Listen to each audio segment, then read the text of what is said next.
The searing pain is still etched into my bones. In my past life, the cold alloy table in the lab bound my limbs, while Song Yu and Yi Shinran stood outside the glass wall, their eyes greedy for my 8th level lightning crystal core. They tricked me into handing over the spiritual spring space, then sent me straight into a live research chamber. In the end, I detonated all my abilities, taking the entire lab building down with me. But the next second, I jolted upright in bed. The cool air from the air conditioner, mixed with sunlight, hit my face, and the familiar layout of my rented apartment came into view. I gripped my wrist tightly. No gruesome scars from the experiment, just smooth, intact skin.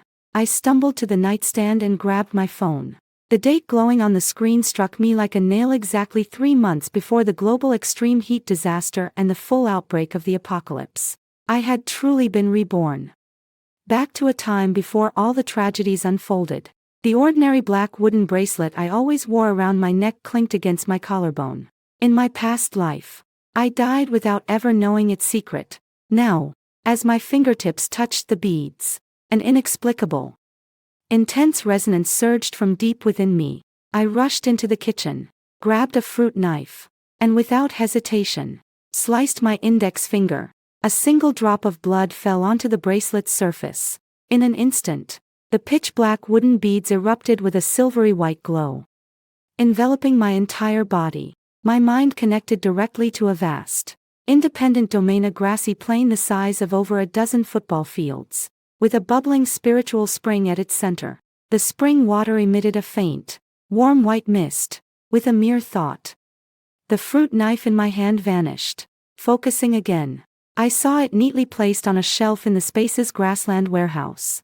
Time in the space was completely frozen. The spiritual spring water could heal injuries, nourish stamina, and even strengthen the foundation of one's abilities. In my past life, I foolishly revealed the space's secret to Song Yu. This time, this trump card would never be exposed. Not even in death. I raised my hand and concentrated. Sparks of lightning crackled and burst in my palm. After rebirth, my abilities had been suppressed to the 3rd level, far from my past peak, but the spiritual spring water could continuously enhance them. As long as I had enough resources, I would eventually return to the 8th level or even break through to a higher realm.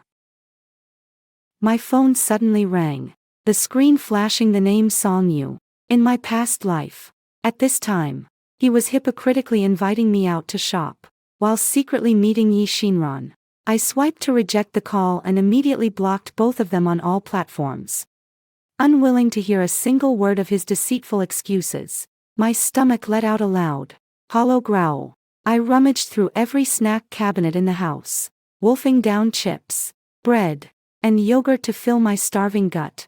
In the 5 years since the apocalypse, even tree bark and insect powder were luxuries. Now, ordinary snacks felt priceless. I charged my tablet and cached every movie, TV series, anime, variety show, and tutorial video I could find across the entire internet. After the apocalypse, the network completely collapsed. And without entertainment, getting through the days was unbearable. I ordered takeout from all over the city: crayfish, sweet and sour crispy pork, various milk teas, and pizza, spreading them across the table. While feasting, I drafted a comprehensive stockpile list.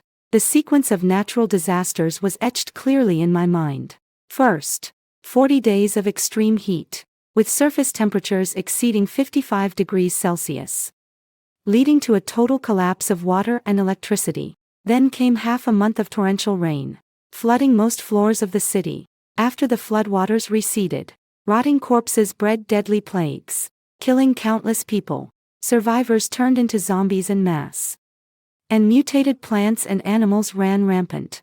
I opened the bank app to check my assets. 20 million in current accounts, 500 million in fixed deposits, and 2 billion in company shares left by my parents, still managed by my uncle Yi Jianmin. This downtown apartment, with its high property prices, could be sold off for 50 million at any time. These pre-apocalypse banknotes would be worth less than waste paper. In 3 months I had to liquidate everything. Just as I was organizing the list, A knock came at the door. Standing outside was a property management staff member, handing me an anonymous, secretly taken photo. It was shot at a suburban hotel, showing Song Yu and Yi Xinchin embracing and kissing. Their words calculating how to seize my shares and abilities. The two had been secretly involved since their study abroad days, and their approach to me was a complete scam from start to finish.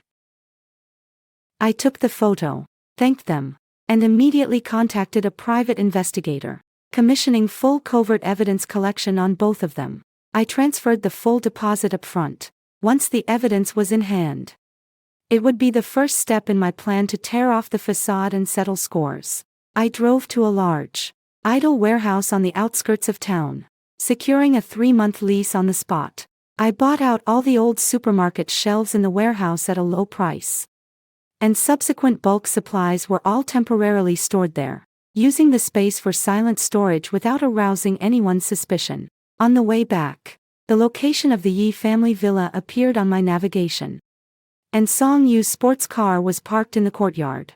I gripped the steering wheel tightly, a chill surging in my eyes. This revenge drama was officially beginning. I parked my car just outside the iron gate of the Yi family villa, deliberately rubbing my eyes red inside the car to create the look of a heartbroken, deceived woman. Pushing open the door and stepping into the living room, I found Yi Jianmin, Li Yunping, Yi Xinran, and Song Yu all gathered on the sofa, their hushed conspiratorial conversations clearly drifting into my ears. Once we get the 2 billion shares from Su Mian, we can find any excuse to kick her out. Then Xinran can legitimately marry Song Yu. Li Yun's shrill voice was especially grating. Yi Xan nestled smugly in Song Yu's arms, while Song Yu pretended to comfort her, saying he was just using me, that he had never had any genuine feelings from start to finish. The leather bag in my hand crashed heavily onto the marble floor. The group turned around abruptly at the sound, their panicked expressions barely concealed.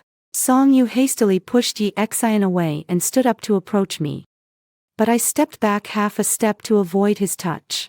Raising my hand, I flung out the full set of detective-gathered videos and photos, projecting them onto the living room's large screen. Intimate hotel scenes played on a loop, alongside screenshots of the same trending topic exposed online. Song Yu, we've been betrothed since childhood, yet you and Yi Xian hooked up while studying abroad, scheming to seize the assets my parents left behind. Did you really think I'd stay in the dark forever? My voice trembled, but there was no sorrow in my eyes, only biting sarcasm. Yi Xian immediately turned hostile, spouting lies that the video was an AI deepfake, while Li Yun followed suit, accusing me of being unreasonable. Yi Jianmin put on the airs of an elder, using the debt of raising me to blackmail me into dropping the matter and obediently handing over the shares. I took a step forward, faint electric currents flickering around me, my body's strength surging after being transformed by the spiritual spring water. Li Yun raised her hand to slap me, but I caught her wrist precisely with one hand. With a slight squeeze, she screamed in pain, her wrist bones nearly dislocated. Elders, you, who covet and scheme over my parents' inheritance, dare to call yourselves elders. Yi Jianmin, furious and flustered, threatened to sue me. I calmly laid out complete evidence of his years of embezzling company funds and engaging in shady grey market deals, all secrets I'd learned just before my death in my past life. His face instantly turned pale, and he dared not bluster anymore. I laid out my terms. My parents' shares plus this Yi family villa, totaling 2.6 billion yuan, to be transferred into my account in full within an hour. I would sign the equity transfer agreement on the spot, along with the dissolution of the engagement contract. If he missed the deadline, I would hand over all the illegal evidence to the Economic Investigation Department, and the Yi family would be completely ruined. Yi Xian screeched, calling me an ungrateful wretch, dragging my deceased parents into her foul-mouthed tirade. I held back no longer and slapped her across the face with all my strength. The crisp sound echoed through the living room as she stumbled and fell to the floor. Song Yu tried to step forward to protect Yi Xian, but I raised my eyes, releasing my pressuria third-level lightning-type psychic power faintly vibrating the air. His steps froze in place, and he dared not come any closer. The 1-hour countdown began. The 4 members of the Yi family were in a panic, scrambling everywhere to secure funds. Li Yun sat on the floor, throwing a tantrum and crying, accusing me of being ruthless and heartless. Yi Xian covered her face, her eyes full of venom, silently vowing to take revenge on me. I sat quietly on the main sofa, scrolling through my phone, waiting for the transfer notification. Throughout the ordeal, I watched their ugly antics coldly, without a shred of sympathy. When the time was up, the full 2.6 billion was transferred into my bank account. I signed the 2 agreements, the share transfer and the dissolution of the engagement, in the spot. The moment my pen touched the paper, the shackles that had weighed on my heart in my past life shattered completely. I put away all the payment receipts, turned around, and walked straight out of the villa, without looking back at this deranged family even once. As soon as I stepped out, I contacted a real estate agent. The apartment in the city center was listed at a low price and sold quickly. The buyer was confirmed that same day, and the full 50 million was transferred to my account. All my real estate assets were liquidated, and the entire sum was consolidated into one bank card, leaving only 10,000 in cash for daily use. Next, I drove to the high-rise building, Bamboo Garden Apartments, in the eastern part of the city. This location had the highest elevation in the city during the apocalyptic floods in my past life. Only the first dozen floors were submerged, making it an ideal safe haven for the early stages of the apocalypse. I secured the entire 36th floor, a large flat, paid 6 months' rent in one go, and contacted a top-tier reinforcement and renovation team to fortify the property. Thickened bulletproof double-glazed windows, external metal protective grills, explosion-proof alloy double-layer security doors, and full-house heat insulating and soundproof panels were all arranged. The water and electricity systems were separately upgraded, and a solar power system was installed, ensuring that even if the entire city lost power, the appliances inside would still function normally. The renovation would take 3 days to complete. Once finished, I could officially launch my full-scale, frantic stockpiling plan. For now, my enemies could barely cling to their miserable existence. Their despair would slowly unfold in the apocalypse. All the renovation work has been arranged.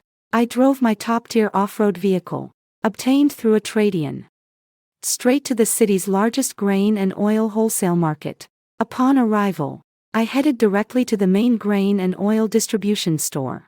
The owner, seeing how young I was, initially assumed I was only making a small purchase.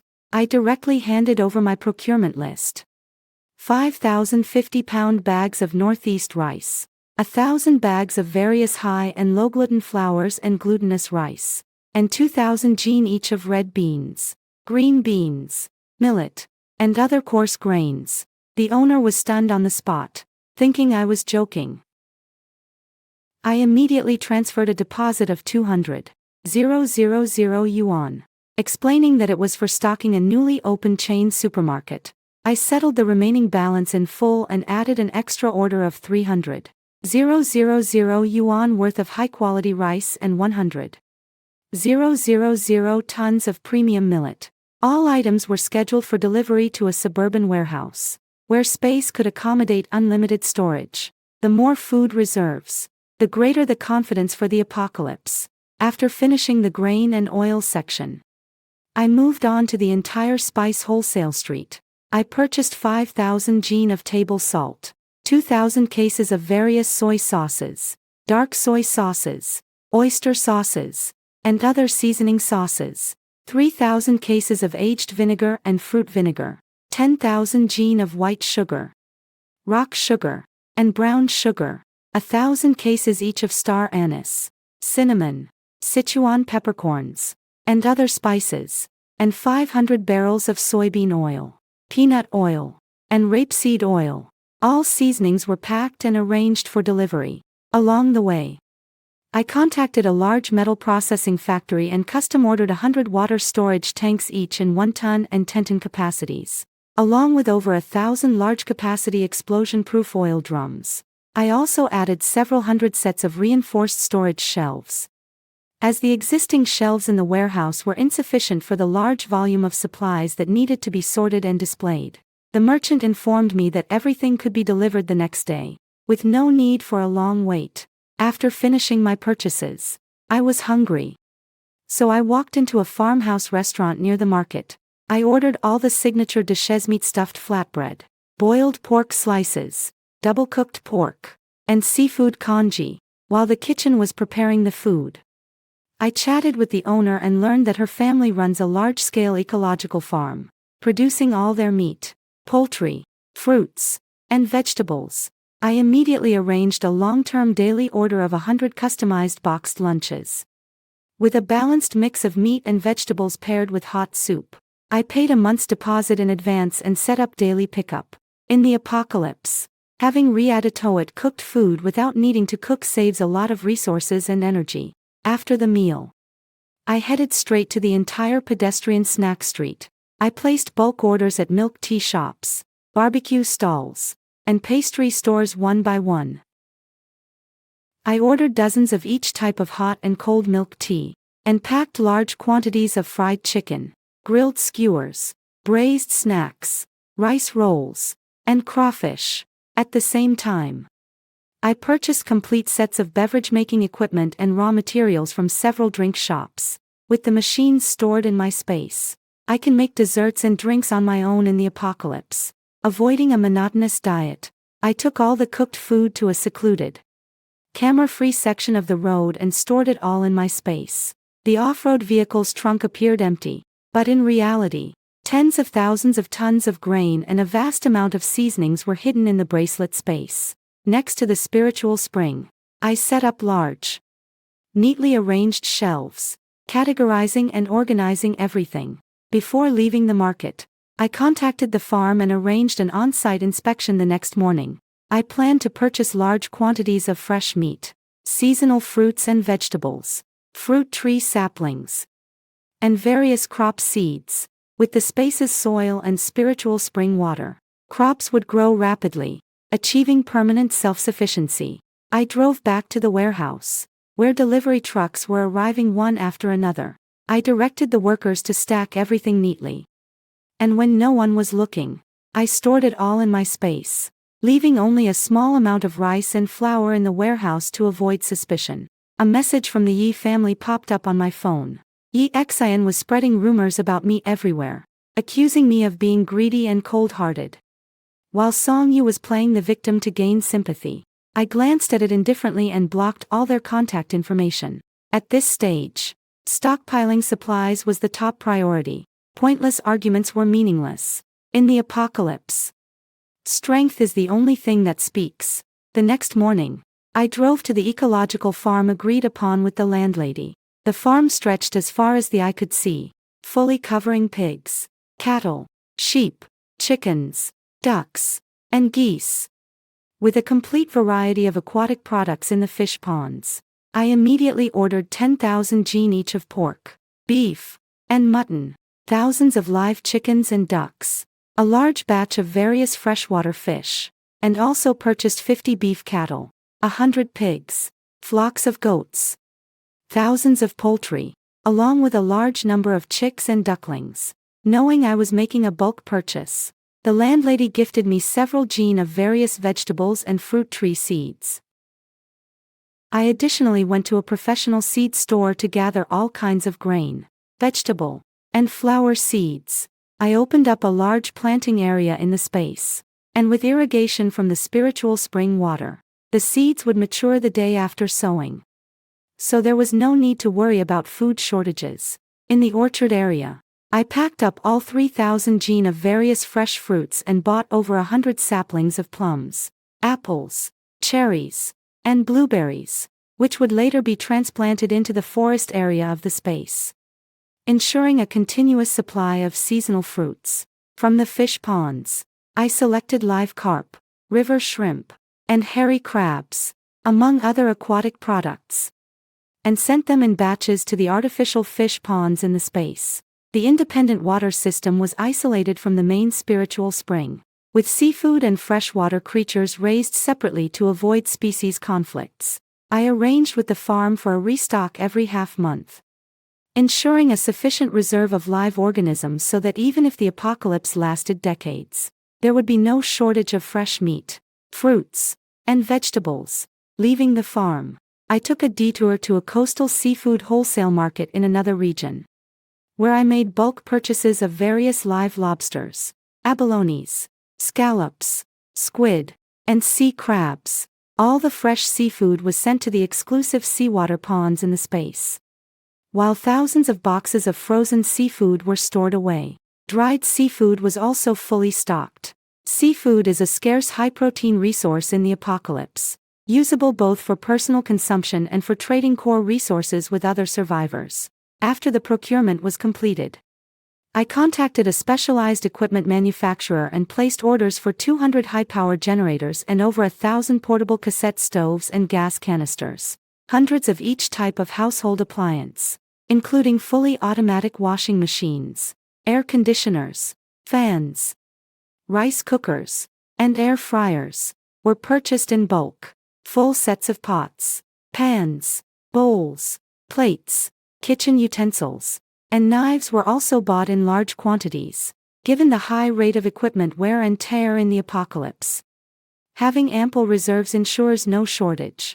Large quantities of building materials, insulation panels, and heating equipment were pre-ordered simultaneously, with contingency plans in place for both extreme heat and extreme cold. Hundreds of ice makers were stored in the space to produce ice at any time during high temperatures. Thousands of sets of thickened cold-proof quilts, down jackets, windbreakers, and thermal underwear were fully stocked in all sizes and styles for both men and women, ensuring a comfortable life even in temperatures as low as -70 degrees Celsius. Pet supplies were purchased in bulk. On the way, I encountered a stray white lion cat with heterochromatic eyes, pure white all over. Being cornered by a group of thugs who wanted to catch and kill it for meat, I drove off the thugs, picked up the kitten, and brought it into the car. I cleared out the entire pet store's stock of cat food, canned cat food, freeze-dried treats, cat litter, and pet grooming products. I also stocked up on various pet medications and vaccines. I named the kitten Little White, gaining both a companion and an extra asset for the apocalypse ahead. After all the supplies were delivered to the warehouse, I took advantage of the empty surroundings to store everything in the space, dividing it into breeding, planting, and storage areas. Livestock and poultry were released to graze on the grassland within the space, where the nourishing spring water accelerated their growth and reproduction, ensuring a permanent supply of meat. Returning to the bamboo garden apartment, I found the full renovation and reinforcement of the entire unit completed. I inspected the doors, windows, surveillance system, and insulation facilities for any flaws, then settled in comfortably. Next, I set out to secure a pharmaceutical supply chain. In the apocalypse, where plagues run rampant, medicine is the core hard currency for survival. I found my father's lifelong close friend, Uncle Wang Yicheng, who now runs a large pharmaceutical trading company. I lied, saying I was preparing to set up a private clinic and needed large quantities of routine medications, trauma drugs, anti-infectives, antipyretics, anti-inflammatory drugs, and antiviral agents, along with a full set of surgical instruments, medical protective suits, masks, disinfectant alcohol, and iodophor. Uncle Wang, remembering the old friendship with my parents, didn't ask many questions and directly opened up his entire inventory.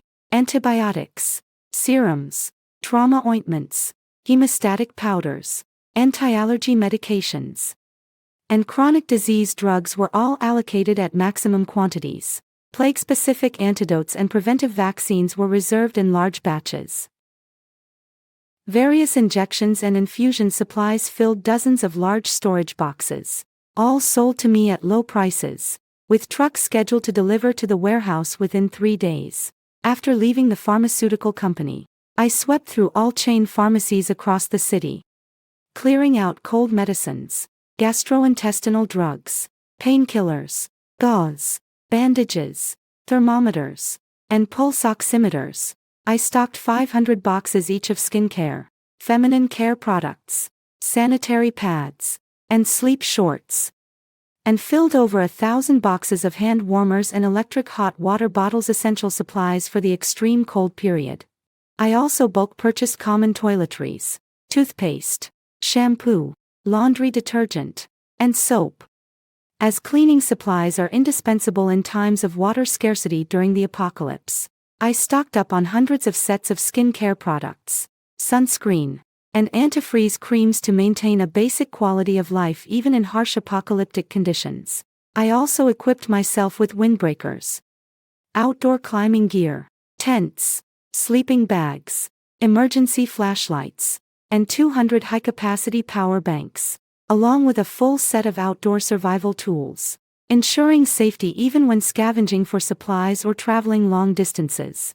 After purchasing medicine and toiletries, I headed to a long-established cold weapons store in the city, bulk buying over 100 items including tang swords, Nepalese kukris, and various self-defense blades. The metal weapons, nourished by the space, would not rust and were highly lethal against mutated zombies and animals. The store owner privately connected me with overseas arms dealers, providing contact information for cross-border procurement of firearms and ammunition, the ultimate trump card for self-preservation in the apocalypse. I immediately booked round-trip international flights and set off 3 days later to purchase guns and ammunition abroad, along with large quantities of gold and precious metals. Initially, the bracelet space relied on absorbing gold to upgrade, so hoarding vast amounts of gold and silver would still be useful for future space upgrades. I also acquired various antiques and rare medicinal herbs, which could be traded for supplies in the post-apocalyptic scarcity. On the way back, I passed by a large digital mall and bought dozens of each model of phones, tablets, digital cameras, and gaming consoles, along with bulk high-capacity memory cards. I pre-downloaded massive amounts of movies, novels, survival guides, and medical texts, ensuring endless entertainment and learning resources even after the internet went down. I also ordered various mattresses, bedding, simple renovation panels, and custom mobile villas to create a permanent, livable dwelling in the space. Later, back at the apartment, Xiao Bai patrolled the area, sensing the surroundings. I fed him spiritual spring water daily, rapidly boosting his physical abilities, making his senses far superior to those of an ordinary cat. All the medicine and equipment from the warehouse were stored in the space, kept in a separate dry storage area to prevent moisture damage. With only 2 months left until the apocalypse and funds not yet exhausted, after completing the overseas firearm procurement, I would launch a citywide, indiscriminate zero-cost hoarding plan. I took my scheduled flight out of the country, changed into an unidentifiable disguise in advance, and arrived at the designated secret locker trading point with the equivalent foreign currency. According to the agreed amount, I exchanged for 5 handguns, tens of thousands of matching bullets, various sniper rifles, explosion-proof equipment, tactical gear, and military knives. All acquired. A large quantity of explosives and demolition tools were also collected. In the apocalypse, encountering mutated giant beasts or blocking bandits, hot weapons can quickly resolve crises. After the transaction, I raided overseas chain supermarkets, purchasing large quantities of rice, flour, meat, frozen semi-finished products, ham, canned goods, tobacco, and alcohol. Tobacco and alcohol are hard currency in the apocalypse even if not used personally. They can be exchanged for essential supplies like food and medicine. Various overseas thermal workwear and outdoor vehicles were ordered in bulk, with several top-tier off-road vehicles and modified armored RVs scheduled for delivery. Large yachts, small commuter boats, and helicopters were all secured, covering land, sea, and air transportation, ensuring safe evacuation in floods or extreme terrestrial environments. Live cattle and sheep from overseas farms, along with frozen meat products, were packed in large quantities. Various imported snacks, desserts, milk powder, and dairy products filled dozens of shelves, stored at constant temperature in the space, remaining fresh for years. Gold and jewelry stores were swept clean, with gold bars and accessories filling several safes, all absorbed into the space. Each batch of precious metals expanded the space's area, enhanced the quality of the spiritual spring water, and simultaneously strengthened the foundation of my lightning-based supernatural ability. All overseas purchases were arranged for dedicated freight vehicles, delivered to secluded uninhabited areas, and entirely collected into the bracelet space at once, leaving no physical traces to avoid leading to trouble. After the 3-day procurement deadline ended, I immediately took a flight back to the country. Upon landing, I rushed straight to Chongqing to stockpile various hot pot bases, Sichuan-style pickled products, and spicy cooked foods. Sichuan-style ingredients have a long shelf life and can add variety to the monotonous diet of the apocalypse. Then I drove to the domestic coastal seafood wholesale market, purchasing an unlimited supply of fresh deep-sea fish and shrimp, frozen seafood, and dried seafood. I set up a separate seawater aquaculture area, releasing all live seafood to continuously produce fresh ingredients. Along the way, I passed through various local specialty markets, ordering bulk quantities of regional snacks and vacuum-packed cooked foods. I stocked up on delicacies from all over the country, ensuring that even in the apocalypse, I wouldn't have to compromise on culinary desires. Back at the warehouse on the outskirts of Yangcheng, the armored vehicles and helicopters shipped from abroad were all in place. I stored them in the space garage in an uninhabited area, while various weapons were separately encrypted and stored to prevent accidental triggers and danger. After tallying the remaining funds, I still had a substantial surplus.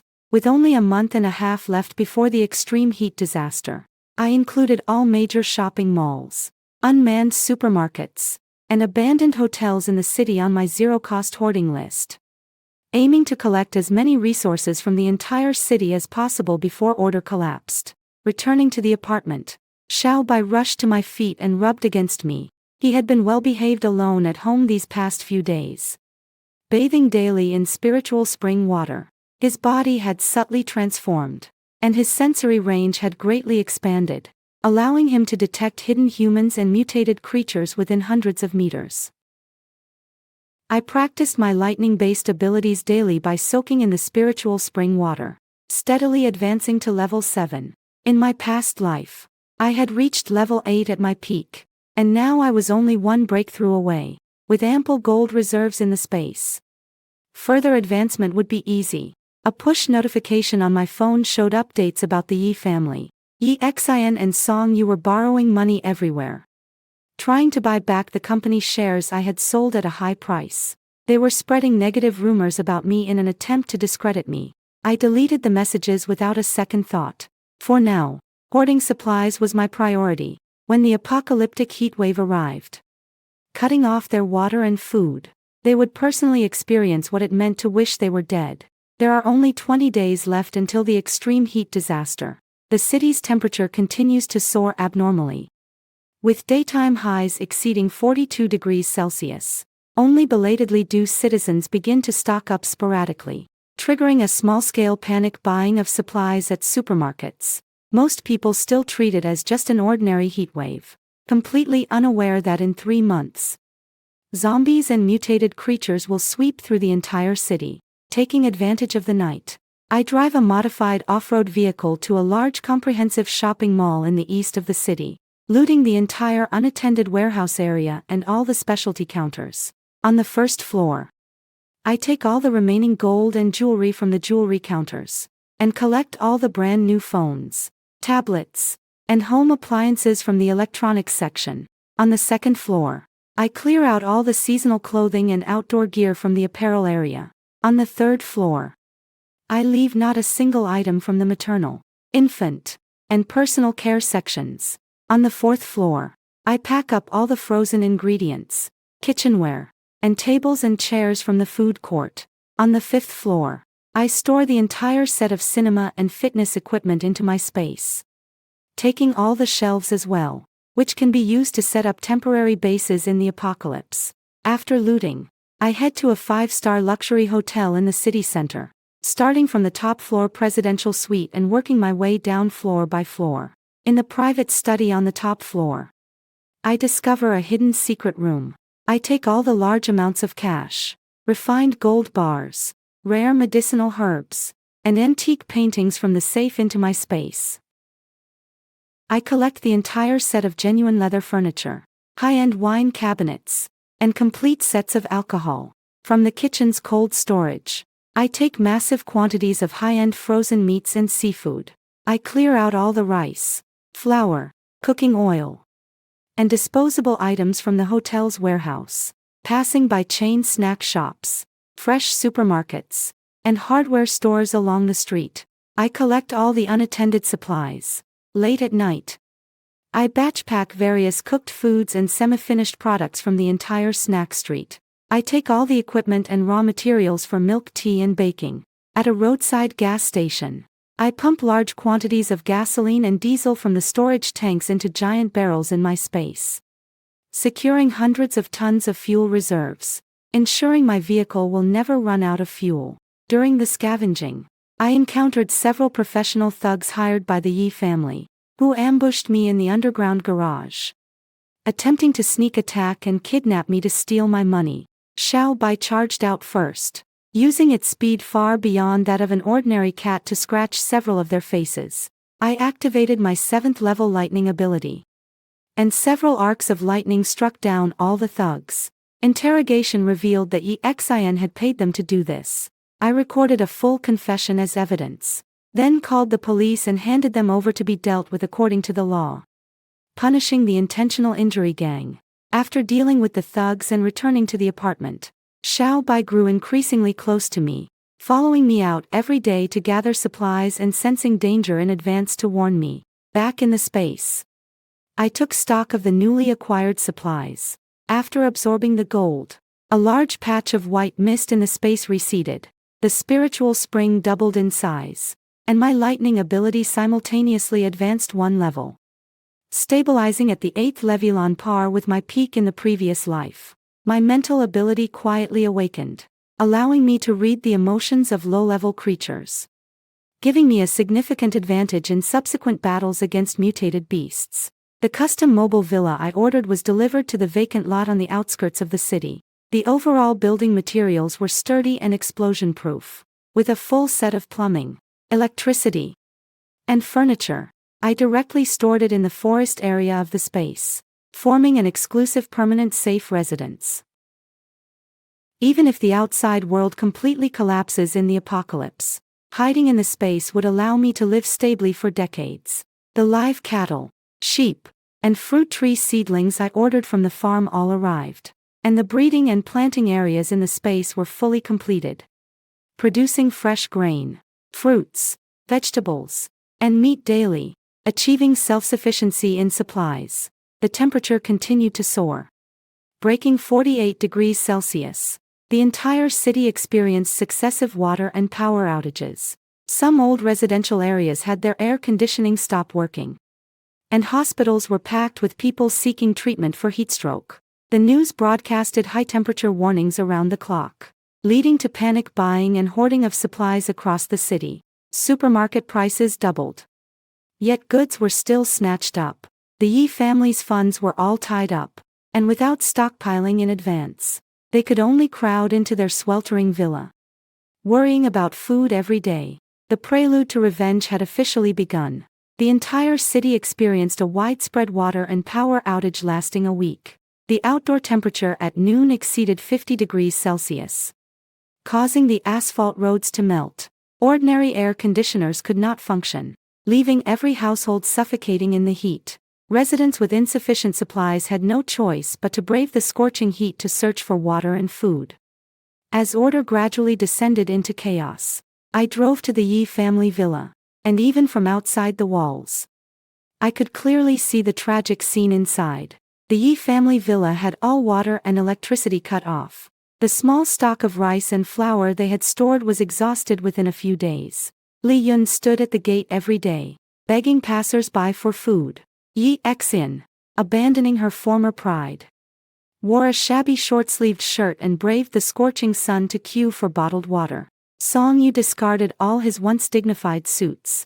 His skin sunburned and reddened. The three of them constantly blamed and argued with each other, shifting responsibility and scheming against me, completely shattering the facade of harmony they once maintained. Yi Jianmen's embezzlement of public funds was exposed prematurely. Becoming known throughout the company, he was dismissed by the board of directors, and his assets were frozen.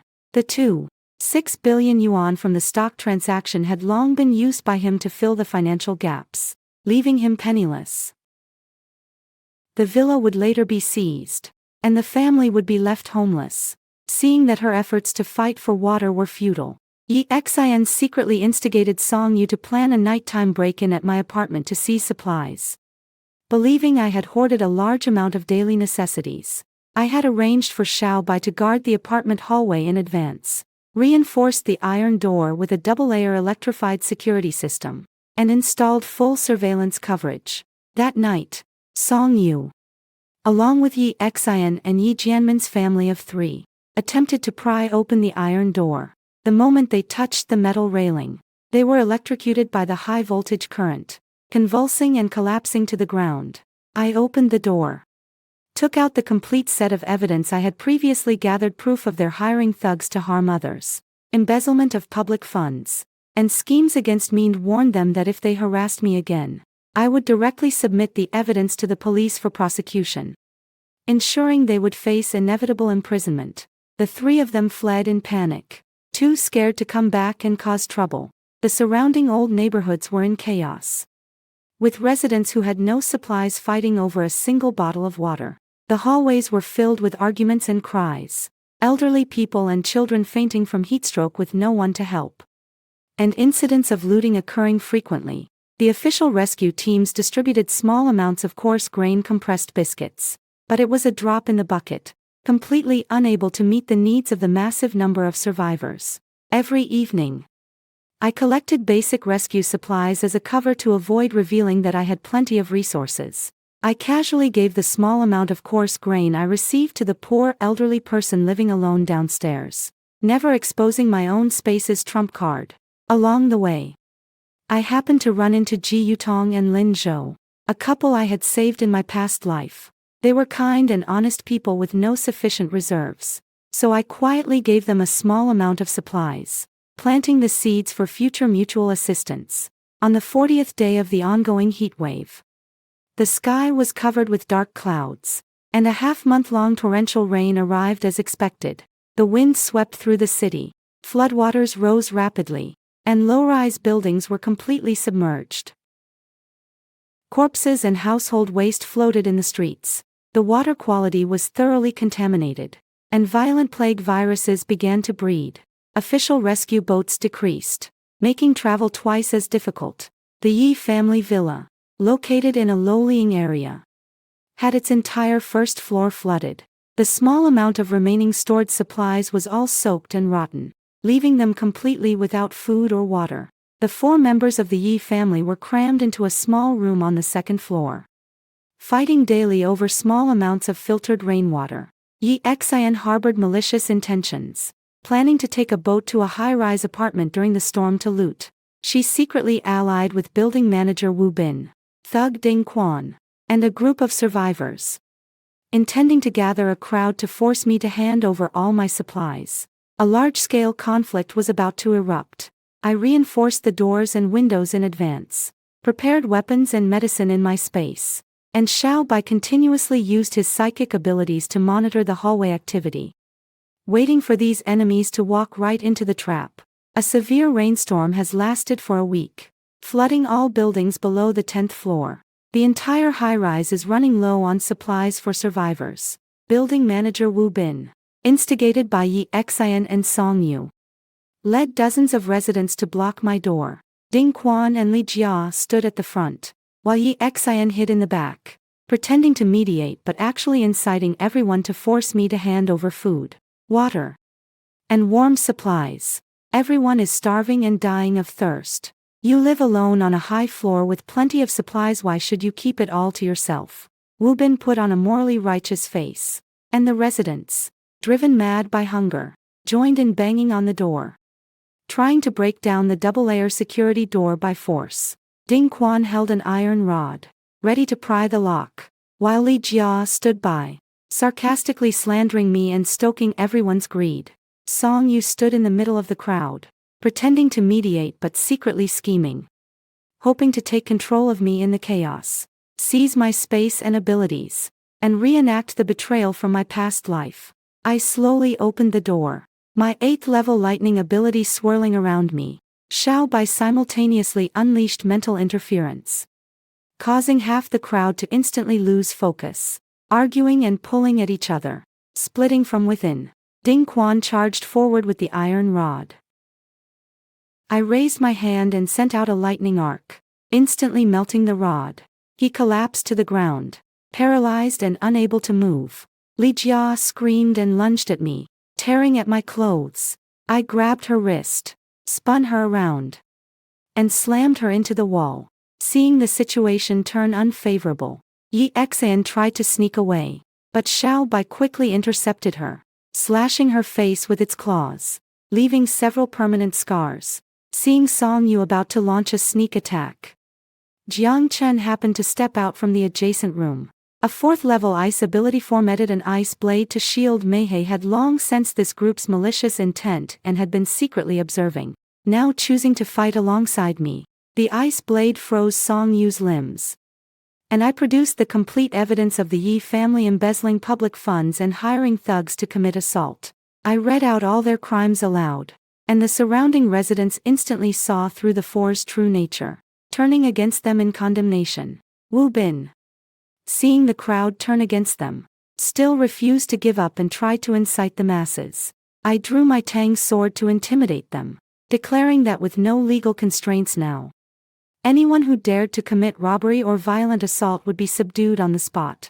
Jiang Chen raised his hand and shot several ice spikes, forcing back the approaching thugs.